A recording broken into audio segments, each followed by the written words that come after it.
जुमे का दिन सियासी जलसा हो तो बुढ़ा भी हाथ उठा के नारे लगाता है। कौन सा दिन ना आए, रसूल की हदीस है, जुमे का दिन ना आए अम्मी अब्बे की कब्र पे जाए।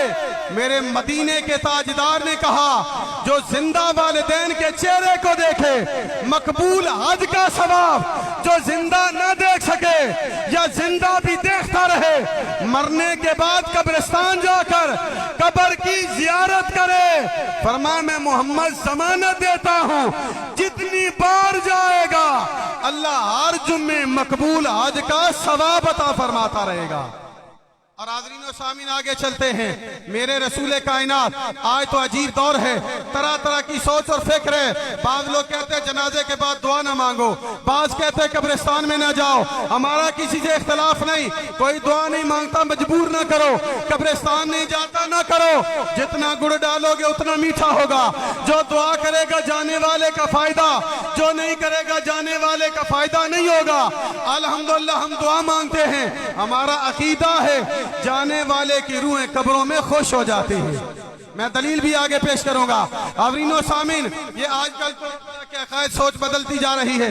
बाज कहते हैं दुआ ना मांगो, बाज कहते हैं जनाजे के बाद ना मांगो, बाज कहते हैं कब्रिस्तान में न जाओ। हम कहते हैं हर एक बंदे की अपनी सोच फिक्र मुबारक, लेकिन आओ मैं रसूल की हदीस बता रहा हूँ, सुन के कलेजा ठंडा हो जाएगा।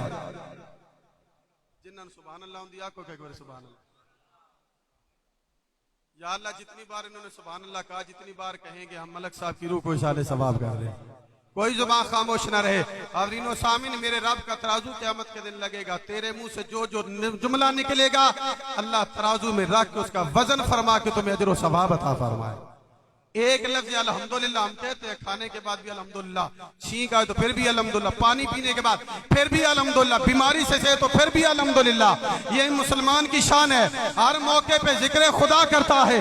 मदीने वाले मुस्तफ़ा ने कहा, जिसके मुंह से एक मरतबा अल्हम्दुलिल्लाह निकल जाएगा, अल्लाह तराजू के दोनों पलड़ों को वजन से मालामाल फरमा देगा। जुबान को अपना हिलाते रहे, सुभान अल्लाह अल्हम्दुलिल्लाह ये कहते रहे, अल्लाह बरकतें अता फरमाएगा। हाज़रीन सामीन, जुम्मे का दिन ना है, बंदा माँ बाप की कब्र की ज़ियारत करे, अल्लाह मकबूल हज का सवाब अता फरमा देता है। और मैं दूसरी बात जो हदीस पाक का दूसरा हिस्सा अर्ज कर रहा था, जो बंदा कसरत के साथ लगातार जुम्मे वाले दिन अपने माँ बाप की कब्र पे जाता है और कब्र पे जाके ज़ियारत करता है, मेरे मदीने वाले मुस्तफ़ा ने कहा, वो बंदा अपने माँ बाप की कब्र की ज़ियारत करे, उसके मरने के बाद कोई उसकी कब्र पे आए ना आए कोई परवाह नहीं। खुदा का वादा है, जब मरने के बाद वो कब्र में जाएगा, सुबह क़यामत तक अल्लाह आसमान के फरिश्तों की ड्यूटी लगा देगा, वो आसमानों से उसकी कब्र पे आते रहेंगे, खुदा का कुरान पढ़ के इसाले सवाब करते रहेंगे, वो जिक्र खुदा भी करते रहेंगे, बख्शिश की दुआएं भी मांगते रहेंगे। अवरीनो सामीन, अपने माँ बाप की कब्र पे जाया करोगे तो उसके दो फायदे होंगे। पहला फायदा तो ये है, तेरी औलाद को तबलीग होगी, मेरा अब्बा अपने अब्बे की कब्र पे जा रहा है, मैंने अब्बे के जाने के बाद अब्बे की कब्र पे जाना है। और दूसरा फायदा ये है, तेरी औलाद खुदा न खास्ता अगर गुनाहगार नाफरमान निकल जाए, तुझे परेशान होने की जरूरत नहीं, तू अपने माँ बाप के साथ वफा कर, अल्लाह फरिश्ते भेज कर क़यामत तक तेरी कब्र को शादाबाद फरमा देगा। अवरीनो सामीन, आगे चल के माँ बाप के दुनिया से जाने के बाद 10 मिनट के अंदर मैंने ये चीजें रद्द करनी है जो मुझे बतौर खास, जिसके लिए मुझे कहा गया और मैंने जिसके लिए तमीद बांधी कि माँ बाप जब दुनिया से चले जाए, शान वालिदैन की बड़ी है। मैं समझता हूँ हज़रत अम्मा आयशा ने फरमाया था, 3 चीजों को देखना इबादत है। कितनी चीजों को देखना? अन-नज़्रु इला सलासतिन इबादतुन, अन-नज़्रु इला वजहिल अबवैन व इलल मुसाफ़ व इलल बहर। और कमा काल फरमाते, मेरे मदीने के ताजदार ने कहा, 3 चीजों की तरफ देखना इबादत है। फरमाया, समंदर के पानी को देखोगे तो अल्लाह इबादत का सवाब अता फरमाएगा, अल्लाह के कुरान की ज़ियारत करोगे अल्लाह इबादत का सवाब अता फरमाएगा, अम्मा अब्बे के चेहरे को देखोगे अल्लाह इबादत का सवाब अता फरमाएगा। तो जिनके चेहरे को देखने से अल्लाह मकबूल हज का सवाब अता फरमाए, जिनकी कब्र को देखने से अल्लाह मकबूल हज का सवाब अता फरमाए, जिनके चेहरे में देखने में अल्लाह ने इतनी बरकत रखी है, जिनकी कब्र के मिट्टी में अल्लाह ने इतना असर रखा है, खुद सोचो उनकी जात के अंदर अल्लाह ने कितना असर रखा हो। हाज़रीनो सामीन, जब वालिदैन दुनिया से चले जाएं तो जाने के बाद उनके हकूक क्या है, मैं आपकी समातों की नजर कर रहा हूँ। हुजूर की मजलिस सजी है, सहाबी हाजिर हुआ, बनी सलमा कबीले का बंदा हाजिर कहने लगा, या रसूलल्लाह वालिदैन दुनिया से चले जाएं, उनके जाने के बाद वालिदैन के साथ कोई नेकी हो सकती है? मेरे हुजूर ने फरमाया 4 चीजें हैं, अगर वालिदैन चले जाएं तो उनके जाने के बाद अमल कर लेना, यूं समझ जिस तरह मरे हुए वालिदैन के साथ कब्र में नेकी कर रहा हूं। पहली चीज हुजूर ने फरमाया सलात अलैहिमा। हुजूर ने फरमाया पहला काम यह है कि माँ बाप के जाने के बाद उनकी नमाजे जनाजा पढ़ना। बोलते नहीं पे तुसी नमाजे जनाजा पढ़ना पहला हक है। फरमाया तू जनाजा पढ़ेगा, मरहूम वालिदैन के साथ कब्र में तू नेकी कर रहा है। फिर फरमाया वल इस्तिगफार लहुमा। फरमाया दूसरा काम यह है कि तू अपने वालिदैन के लिए बख्शिश की दुआएं मांगा कर। क्या किया कर? वालिदैन के लिए बख्शिश की, बोलो सही, वालिदैन के लिए बख्शिश की दुआएं मांगा कर। और हाज़रीनो सामीन, हदीस तैयबा के अल्फाज हैं, गालिबन तिरमिज़ी शरीफ की हदीस पाक, एक बंदे का आखिरत में दर्जा बुलंद होगा। आज हम अपने वालिदैन के लिए देगे चढ़ाने पे जोर देते हैं। कुल शरीफ का खत्म हो, 10वां और 40वां बरसी हो, मेहमानों को बुलाते हैं, देगे चढ़ाते हैं, हाज़रीनो सामीन खाने का एहतमाम करते हैं। खुदा की इज्जत की कसम, ये बड़ा अच्छा अमल है, मगर तू कुछ भी ना कर, अपने माँ बाप के लिए सूरह इखलास, सूरह फातिहा पढ़कर बख्शिश की दुआ मांगा कर, और कोई भी एहतमाम न कर, बरादरी को न बुला, हाथ उठा के दुआ मांग। अल्लाह तेरी दुआ के सदके वालिदैन के दर्जात को बुलंदी अता फरमाएगा।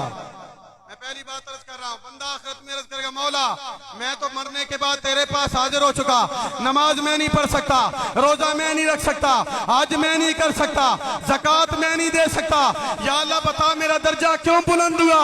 मेरे मदीने के ताजदार ने कहा, रब की बारगाह से आवाज आएगी, बेइस्तिग़फ़ार वाला दे काला का, ओ मेरी बारगाह में मार के आने वाले, तेरे बेटे ने तेरे लिए इस्तिग़फ़ार किया है, बख्शिश की दुआ मांगी है, हमने अपनी बारगाह में तेरा दर्जा बुलंद फरमा दिया है। और अगर हदीस पाक को सामने रख के मैं यूं कहना चाहूं, आज मलक शेर मोहम्मद उनकी ज़ौजा के अल्लाह आखिरत में दर्जे बुलंद करेगा। मलक शेर मोहम्मद अर्ज करेगा, मौला मैं तो 3 दिन हो गए तेरी बारगाह में हाजिर हुआ, ये बैठे बिठाए आएगी, आज तेरी औलाद ने, तेरे खानदान ने बख्शिश की दुआ मांगी है, हमने तेरा दर्जा बुलंद फरमा दिया है। हाज़रीनो सामीन, तीसरी चीज मेरे मुस्तफा ने इरशाद फरमाया, तेरे वालिदैन अगर कोई वादा कर जाएं, हमारे यहाँ होता यह है, अगर माँ बाप जमीन का सौदा कर जाएं, कोई रिश्ता कर जाएं, कोई मामला कर जाएं, औलाद कहते हैं जिसने किया था वो चला गया, एग्रीमेंट खत्म हो गया। नहीं, मेरे मुस्तफा ने फरमाया, अगर वालिदैन के साथ नेकी करना चाहता है, उनका किया हुआ वादा कर, कब्र में तेरे माँ बाप की रूह खुश हो जाएगी। हमारे अमूमन ऐसा होता है, मैं स्कूल शरीफ पे पैगाम दे रहा हूँ, अब्बा अगर कोई रिश्ता कर जाए, अब्बा को सौदा कर जाए, अब्बा को वादा कर जाए, हलाली औलाद वो होगी जो अपने माँ बाप के किए हुए वादे का पास रखे। चौथी और आखिरी बात, मेरे मुस्तफा ने इस हदीस पाक में इरशाद फरमाया, मेरे करीम आका लजपाल आका ने इरशाद फरमाया कि जो वालिद के रिश्तेदार हैं या वालदा के रिश्तेदार हैं, जो वालिद के दोस्त हैं या वालदा की सहेलियां हैं, 4 चीजें हुजूर ने फरमाया। फरमाया उनके साथ अच्छा सलूक करेगा, माँ की रूह भी कब्र में खुश हो जाएगी, बाप की रूह भी खुश हो जाएगी। इजाजत होवे तो मैं थोड़ी नब्ज़ ते हाथ रखा। साडे देसी मिजाज है, माँ मर जाए तो नानके गए, प्यो मर गए तो दादके गए। हाज़रीनो सामीन, ये देसी सोच है, इस्लामी सोच नहीं।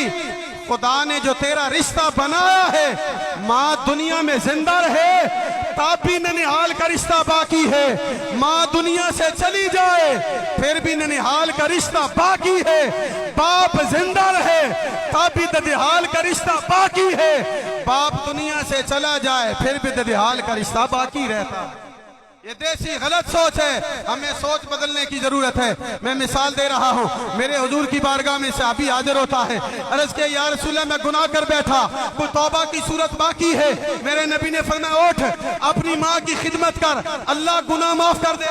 हाथ बांध कर कहता है कमली वाले सोनिया अम्मा तो फौत हो चुकी। मेरे नबी ने फरमाया खाला जिंदा है, तेरी मासी जिंदा है। फरमाया हाँ मासी जिंदा है। नबी ने फरमाया उठ अपनी मासी की खिदमत कर, माँ की बहन समझ के कर, अल्लाह तेरे कबीरा गुनाह की मुआफी अता फरमा देगा। रिश्तों को तकद्दुस मेरे मुस्तफा ने दिया। और आवरीनो सामीन आओ, बाप फौत हो जाए, चचा हो या ताया हो, उनकी इज्जत कर। कब्र के अंदर माँ की रूह भी खुश होगी, अब्बा की रूह भी खुश हो जाएगी। हज़रत अब्बास मेरे नबी के सगे चचा है। तवज्जो है आपकी, की तरफ ला रहा हूं और पैगाम दे रहा हूं। हज़रत अब्बास हुजूर के चचा हैं, रिश्ते में चचा हैं मेरे हुजूर के।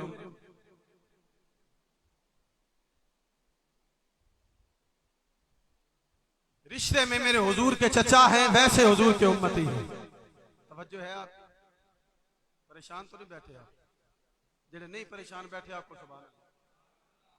हाज़रीनो सामी नबी साहब खाना की तरफ से हुक्म आया, शायद कोई मामलात हो, उन्होंने कहा 10-15 मिनट लेट दुआ करेंगे। लिहाजा मैं तो अपनी आखिरी बात अर्ज करने वाला था, लेकिन साहब खाना को हुक्म और मजबूरियां होती हैं, तो जहाँ इतनी देर आपने 11:30 बजे 10 मिनट, कोई बात नहीं, हम मंगनी पे जाएं, मेहंदी पे जाएं, बारात पे जाएं, वलीमे पे जाएं, 4-4 घंटे लेट होता है। मैं अपनी गुफ्तगू मुकम्मल करने लगा था, लेकिन साहब खाना को हुक्म, आपकी तवज्जो तो आप एक मरतबा सुभान अल्लाह कहें। कोई बात नहीं, इंशाअल्लाह हम जितनी देर बैठेंगे ये हम इबादत ही कर रहे हैं, अल्लाह का जिक्र कर रहे हैं। चले मैं तवज्जो चाहते हुए बात अर्ज कर रहा हूँ। मेरे हुजूर ने रिश्तों को तकद्दुस दिया। रिश्ते पहले भी थे, रिश्तों का एहतराम और तकद्दुस नहीं था। इन रिश्तों को इज्जत और एहतराम मदीने के ताजदार ने अता फरमाई है। ये बातें आप सुन के अपनी औलाद को बताएंगे, इंशाअल्लाह आपकी औलाद भी इन चीजों पे अमल करेगी, मुआशरे में बाहर आ जाएगी। ऐसा नहीं होता अब्बा फौत हो जाए, चाचा भतीजे का दुश्मन, भतीजा चाचे का दुश्मन होता है।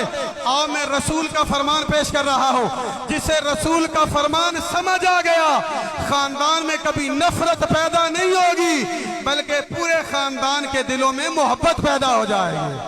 बात अच्छी लगे तो कंजूसी ना करे, आप सुभान अल्लाह कह सकते हैं। मेरे हुजूर सल्लल्लाहु अलैहि वसल्लम तशरीफ फरमा, कभी कभी हुजूर हज़रत अब्बास के पास जाते, हज़रत अब्बास, और कभी हज़रत अब्बास हुजूर की बारगाह में आते हाजिर होते। जब भी हज़रत अब्बास हुजूर के सगे चचा हुजूर की बारगाह में आते, हुजूर की मजलिस में, ये बात बड़ी सुनने वाली है। ये चचाओं और भतीजों के लिए बतौर खास अर्ज कर रहा हूँ। और मैं अपने इन अजीजों को, ये खोखर बरादरान जिनके वालिद साहब चले गए, उनकी समातों की नजर कर रहा हूँ, ताकि वो अपने दर्द का हाल खानदान की इज्जत और आबरू का लिहाज रखे। और इनके वसीले से हर एक बंदे तक पैगाम पहुंचा रहा हूँ। हज़रत अब्बास जब भी हुजूर के चचा मेरे मुस्तफा की बारगाह में आते, मेरे मुस्तफा खड़े होकर अपने चचा का इस्तकबाल कर। सुभान अल्लाह, क्या नहीं किधर समझ ना आ जाए। मेरी कोई नाराजगी नहीं, मैं तो आप जैसा हूँ और आपके बीच रहने वाला, दिल में कई मरतबा मुलाकात होने वाली है। लेकिन हज़रत अब्बास जब भी बारगाह मुस्तफा में आते, हालांकि मेरे मुस्तफा की बारगाह वो बारगाह है, मेरा मुस्तफा दुनिया में आए 70,000 फरिश्ते मुस्तफा का इस्तकबाल करते हैं। मेरा नबी शबे मेराज अल्लाह की बारगाह में जाए, 70,000 फरिश्ते मेरे मुस्तफा का इस्तकबाल करते हैं। हर आसमान पे मेरे मुस्तफा का फरिश्ते इस्तकबाल करते हैं। नबी कब्र से उठेगा, 70,000 फरिश्ते मेरे मुस्तफा का इस्तकबाल करेंगे। नबी जन्नत में जाएगा, हर जगह फरिश्ते मेरे मुस्तफा का इस्तकबाल करेंगे। लेकिन इतनी अजमत वाला नबी हज़रत अब्बास हुजूर के चचा आका की बारगाह में आते हैं, मेरे मुस्तफा खड़े होकर इस्तकबाल करते हैं। एक दिन हज़रत अब्बास ने हाथ बांध के कहा, कमली वाले सोनिया, तू मेरा आका लगता है, मैं तेरा उम्मती लगता हूँ। बेशक रिश्ते में मैं बड़ा हूँ, लेकिन मकाम मर्तबा आपका बड़ा है। अब मैं जब भी आता हूँ, आप मस्जिद छोड़ के आप खड़े होके मेरा इस्तकबाल करते हैं। वजह क्या है? मेरे मदीने के मुस्तफा ने जो पैगाम दिया, क़यामत तक आने वाले हर भतीजे के लिए दर से तबरा रखता है। मेरे मुस्तफा ने कहा, अब्बास बेशक आप रिश्ते में चाचा और इधर मेरे उम्मती लगते हैं, पर चाचा जब भी आप मेरी बारगाह में आते हैं, मुझे आपके चेहरे में अपने अब्दुल्ला बाप की तस्वीर नजर आती है। मैं आपको उम्मती समझ के नहीं, अपने अब्बा का भाई समझ के आपका एहतराम करता हूँ। मेरे मुस्तफा ने अपने चाचे का एहतराम करके अपना कलमा पढ़ने वाले गुलामों को बता दिया कि चचा का मर्तबा और मकाम क्या होता है। फरमाया मैं नबियों का सरदार होके जिसका सारी कायनात खड़े होके इस्तकबाल करती है, वो चचा को इतनी इज्जत देता है, चचा जब भी आता है मोहम्मद खड़े होके इस्तकबाल करता है। दो बातें मैं आपकी समातों के नजर और करके जितना साहिब खाना ने कहा मैं इंशाल्लाह अपनी गुफ्तगू से 5 मिनट पहले खत्म करूंगा। हाज़रीन सामीन, दो चीजें मैंने और करनी है। अपने बाप के दोस्तों, ये तो मैंने रिश्तेदारों की बात की, हुजूर ने दोनों चीजों का जिक्र किया। जो तेरे वालिदैन के वालिद के दोस्त हैं, जो वालदा की सहेलियां हैं, मेरे मदीने के ताजदार ने कहा उनकी इज्जत किया कर, कब्र में बाप की रूह भी खुश हो जाएगी, तेरी माँ की रूह भी खुश हो जाएगी। आप सुभान अल्लाह कहें तो मैं एक बात, यही अवर थे अब्दुल्ला इब्ने उमर। जब हुजूर की हदीस सुनी, आप एक मरतबा गधे पे तशरीफ फरमाओ के आप सफर कर रहे थे, चंद साथी भी साथ थे, रस्ते के अंदर एक देहात के अंदर एक देहाती आदमी मिला, बड़ी मोहब्बत के साथ मिला। तो हज़रत अब्दुल्ला इब्ने उमर ने उसको अपने साथ सवारी पे बिठाया और जब रुखसत करने लगे आपने कुछ खजूरों का तोहफा दिया, अपना इमामा शरीफ उतार के उसके सर पे रखा। जब वो रुखसत हो गया ना तो साथियों ने कहा हुजूर वाला, ये देहात में रहने वाले लोग दिल के बड़े अच्छे होते हैं, इन्हें थोड़ा भी तोहफा दिया जाए तो खुश हो जाते हैं। हुजूर ने आपने इतना प्रोटोकॉल दिया, अपनी सवारी पे भी बिठाया, खजूरों का तोहफा भी दिया, सर पे इमामा भी रखा, हुजूर प्रोटोकॉल भी दिया, तोहफे भी दिए। इसकी वजह क्या है? हज़रत अब्दुल्ला इब्ने उमर ने कहा इस एराबी का दोस्त, इस एराबी का वालिद मेरे वालिद फारूक आजम का यार था। मेरे मदीने वाले मुस्तफा ने कहा जो अब्बे के यार के साथ अच्छा सलूक करता है उसके अब्बे की रूह कब्र में खुश हो जाती है। मैंने इसके साथ सलूक अच्छा किया है। मेरा अकीदा है मुस्तफा के फरमान के मुताबिक मेरे अब्बे फारूक आजम की रूह कब्र में खुशियां मना रही है। अपने वालिद के दोस्तों के साथ अच्छा सलूक करना चाहिए। हाज़रीन सामीन, में आखिरी बात अर्ज करके गुफ्तगू मुकम्मल और उसके बाद खत्म शरीफ अर्ज करूंगा। हाज़रीन सामीन, आपका ज्यादा इम्तिहान नहीं लेना चाहूंगा, गर्मी का मौसम है, वालिदैन दुनिया से चले जाएं, कभी कभी उनकी कब्र पे जाना चाहिए। अव्वल तो कोशिश करें हर जुमे को उनकी कब्र पे जाएं। अगर जुमे को नहीं जा सकते दूसरे जुमे चले जाएं, महीने बाद चले जाएं, गाय उनकी कब्र पे जाया करें। इसलिए कि जब आप कब्र पे जाते हैं आपका भला भी हो जाएगा, जिसकी कब्र पे जा रहे हैं उसका भला भी हो जाएगा। मैं एक बात बतौर खास अपने दोस्तों को जरूर अर्ज करता हूँ, एक होती है तनवर्ती और एक होती है जगवर्ती। मैं तनवर्ती बात अर्ज कर रहा हूँ। आज से 2 साल कबल जब अल्लाह करीम ने मुझे आखिरी बार मदीना तैयबा की सफर का मौका दिया, शदीद बारिश थी, जब मैं अपने घर से निकला, मेरी रूटीन ये है कि मैं जब भी हाजिरी के लिए घर से निकलता हूँ मदीना तैयबा के लिए तो मैं दरबार आलिया पीर सैयद हाजी शेख अहमद वली रहमतुल्लाह तआला अलैह पे हाजिरी देता हूँ। वही मेरे खानदान के बुजुर्गों वालिदैन की कब्रें हैं, मैं जाता हूँ कब्र पे हाजिरी दे के, तो मैं वहां से जाता हूँ। लेकिन आखिरी मरतबा शदीद बारिश थी, मैं दरबार शी पे हाजिर हुआ, कब्रिस्तान नहीं गया, वालिदैन की बारिश शदीद हो गई, वक्त भी थोड़ा था, मैंने कल सफर करता हूँ, मैं चला गया। मेरी फ्लाइट मदीने की थी, मदीने पहली रात 2-2:30 बजे पहुंचे, तो खुशी में सोई नहीं कि अभी हुजूर की बारगाह में जाना है। जब पहली बाकायदा रात मदीने में आए, अल्लाह मुझे ईमान पे मौत नसीब ना करे, मैं एक जुमला भी अगर इजाफा बोलूं, अल्लाह मेरे सारी जिंदगी के हज और उम्रे का सवाब जाया कर दे, सारी नेकियों का सवाब जाया कर दे। अगर मैं झूठ बोलूं, मदीना तैयबा अपनी रिहाइश पे मैं सो रहा था, सुबह तहज्जुद के लिए मैंने अलार्म लगाया, तहज्जुद का वक्त होने में अभी 5-7 मिनट बाकी थे, मैंने ख्वाब के अंदर क्या मंजर देखा, मेरे वालिदे मगिरामी अल्लाह उनकी कब्र पे करोड़ों रहमतें नाज़िल फरमाए। सारे आमीन आग छो। मैं आपके वालिदैन के लिए दुआ को आप भी आमीन कह दे, अल्लाह बख्शिश फरमाए।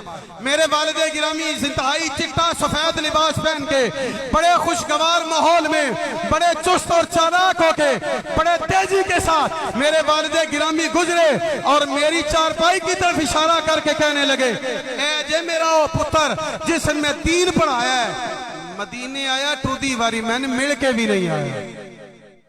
मैं रो पड़ा। मैंने कहा मैं चला, इसका मतलब ये है जब हम जाते हैं वालिदैन की कब्रों पे, माँ बाप को पता होता है, ना जाए अफसोस होता है। मैंने उठ के बताया, मदीने के अंदर 12 आदमी मेरे साथ थे जो शहर मलकवाल से। मैंने उन्हें बताया अभी अभी अब्बे ने ख्वाब के अंदर मुझे झिड़का भी है और प्यार भी किया है। कहते ये मेरा बच्चा जिसे दीन पढ़ाया आते हुए मुलाकात करके नहीं आया। जब मैं मदीने से आया, खुदा की कुदरत बारिश शदीद थी, पर मैंने कहा अब घर बाद में जाऊंगा, पहले अम्मी अब्बे को सलाम करने जाऊंगा। ये कैसे होता है कि अम्मी अब्बे को पता ना हो? माँ बाप की कब्र पे जाया करो। खुदा की इज्जत की कसम, उन्हें पता भी होता है, तेरी आमद की वजह से वो खुश भी हो जाते हैं। मैं आखिरी बात अर्ज करके 2 जुमले अर्ज करके गुफ्तगू मुकम्मल कर रहा हूँ। हज़रत अबू अब्दुल्लाह बहुत बड़े मुहद्दिस गुज़रे हैं। फरमाते एक औरत सारी जिंदगी कुरान पढ़ाए, उसका एक ही नेक गुनाह बरदार बेटा। औरत मर गई, मरने के बाद जुमला में 1 मिनट में अंदर गुफ्तगू मुकम्मल, इंशाअल्लाह 1 मिनट के अंदर गुफ्तगू मुकम्मल, उसके बाद खत्म शरीफ होगा। फरमाते हैं उसकी एक बेटे नेक औलाद, एक ही बेटा है, और वो बेटे का काम क्या है? जब भी जुमेरात का दिन आता है, जुम्मे का दिन आता है, अम्मी की कब्र पे जाता है, वहां अल्लाह का कुरान पढ़ता है। कुरान पढ़ के माँ की रूह को इसाले सवाब कर देता है। अबू अब्दुल्ला फरमाते एक रात माँ ख्वाब में नजर आई, तकरीर मुकम्मल, माँ ख्वाब में नजर आई तो बेटा बड़ा खुश होकर कहता अम्मा बता तेरा हाल क्या है, अम्मा तेरा हाल क्या है? माँ ने कहा बेटा अल्लाह का बड़ा फजल करम है, अल्लाह ने बड़ा आराम दे रखा है, अल्लाह ने बड़ा फजल कर रखा है। फरमाती है बेटा मैं तुम्हें एक नसीहत करती हूँ, एक काम न छोड़ना। अम्मा कौन सा? फरमा जब तू जुमेरात और जुम्मे को आता है और आके कुरान पढ़ के मेरी रूह को इसाल करता है, ये काम न छोड़ना। हैरान होकर अर्ज करते अम्मा जब मैं आता हूँ तुम्हें पता चल जाता है। माँ ने कहा बेटा तू मेरी बात करता है, तू जब भी मेरी कब्र पे आके अल्लाह का कुरान पढ़ता है, ये सारे कब्रिस्तान वाले मेरी कब्र के पास आते हैं और मुबारक देते हैं, अम्मा मुबारक हो, तेरा बेटा तेरी कब्र पे आया है, ये कुरान पढ़ता है, इसके कुरान पढ़ने की वजह से अल्लाह तुझे भी अजर देता है, अल्लाह हमें भी सवाब देता है।